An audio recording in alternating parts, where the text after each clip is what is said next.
नमस्कार, आप देख रहे हैं सी न्यूज भारत और मैं हूं आपके साथ आकांक्षा यादव। वक्त हो चुका है न्यूज आवर का।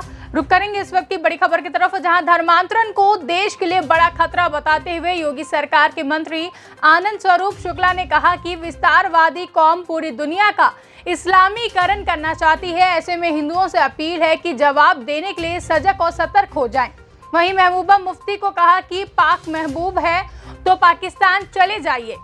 भय, लालच और भ्रम दिखाकर धर्मांतरण कराना अवैध, असंवैधानिक है। इसके खिलाफ योगी सरकार और एटीएस कड़ी कार्यवाही करेगी।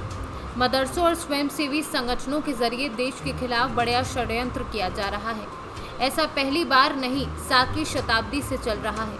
केरल में कई युवक युवतियों का ब्रेन वॉश किया गया, उनमें कई अफगानिस्तान की जेलों में बंद हैं। जब से मोदी योगी की सरकार आई है, जाकिर नाइक जैसे लोगों को लाखों लोगों के सामने हिंदुओं को मुसलमान बनाने की बात करते थे, देश छोड़कर भाग गए। वहीं विदेशों से फंडिंग करने वाले एनजीओ पर भी बैन लगाया गया। हिंदू समाज में ही उनके ऐसे एजेंट बैठे हैं। भारत में लोकतंत्र और वोट बैंक के लालच में बड़े बड़े मौलाना जो देश के खिलाफ जहर उगलते हैं, उनके भी पक्ष में खड़े हो जाते हैं।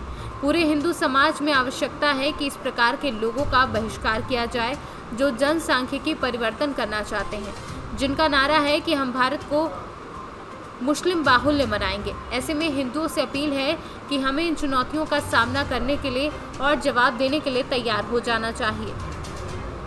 पूरा विपक्ष, चाहे कांग्रेस हो या सपा, ये सभी मुस्लिम परस्त हैं। मुस्लिम परस्ती में मुस्लिमों का वोट लेने के लिए ये पाकिस्तान की सराहना और पाकिस्तान जाकर हिंदुस्तान मुर्दाबाद भी करते हैं।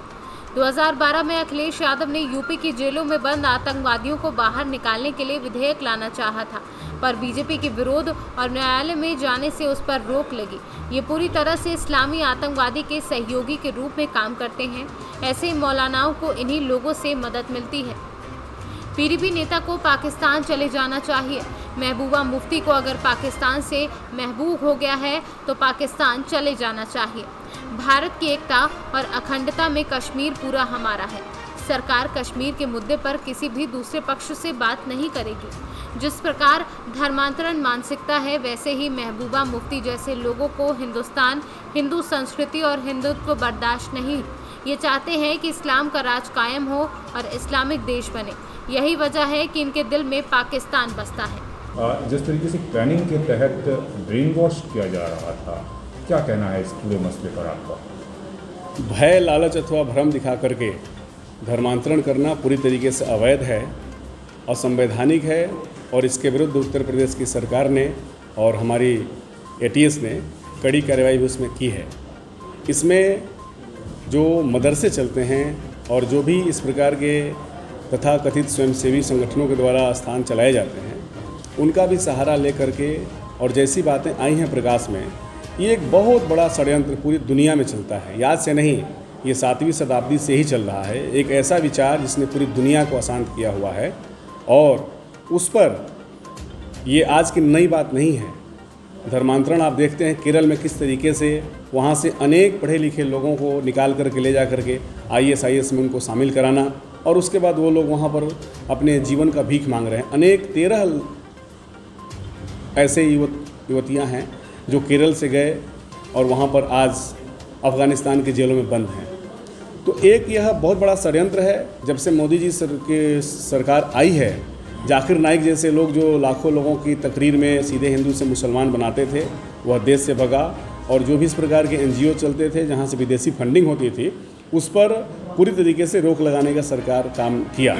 लेकिन कुछ जो जानकारी मिल रही है कि व्यक्तिगत खातों के माध्यम से विदेशों से, मुस्लिम देशों से इस प्रकार के लोगों को पैसे मिल रहे हैं और गरीब मूक बधिर बच्चों को जो अपनी बात बता नहीं सकते हैं, उनको शिक्षा देने के नाम पर भ्रम में डाल करके, भय और लालच दिखा करके, इसके विरुद्ध निश्चित रूप से कड़ी कार्रवाई एटीएस के द्वारा भी होगा और हिंदू समाज को भी निश्चित रूप से इन बातों का संज्ञान लेना चाहिए।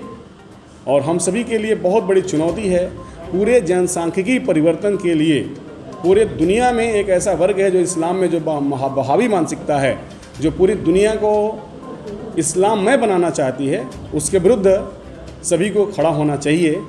और निश्चित रूप से आज अवसर आ गया है कि हिंदू समाज को विशेष तौर से हिंदू समाज के लिए बहुत बड़ी चुनौती है। इस प्रकार की जो मानसिकता है, हम सभी को मजबूती के साथ उन लोगों को जवाब देने के लिए खड़ा होना होगा। केंद्र में मोदी की सरकार है, राज्य में योगी की सरकार है, बावजूद इसके अगर 1000 लोगों का धर्मांतरण होता है और कानों कान किसी को खबर नहीं पहुंचती, और ये भी पता चला है कि जिन लोगों का धर्मांतरण किया गया उनको पाकिस्तान से लगातार फ़ोन आते थे, वो ब्रीफिंग करते थे, उनका ब्रेन वॉश करते थे, तो आखिर बलिया से सी न्यूज़ संवाददाता आनंद दुबे की रिपोर्ट। फिलहाल के लिए इतना ही। देश और दुनिया की तमाम बड़ी खबरों के लिए देखते रहे सी न्यूज़ भारत।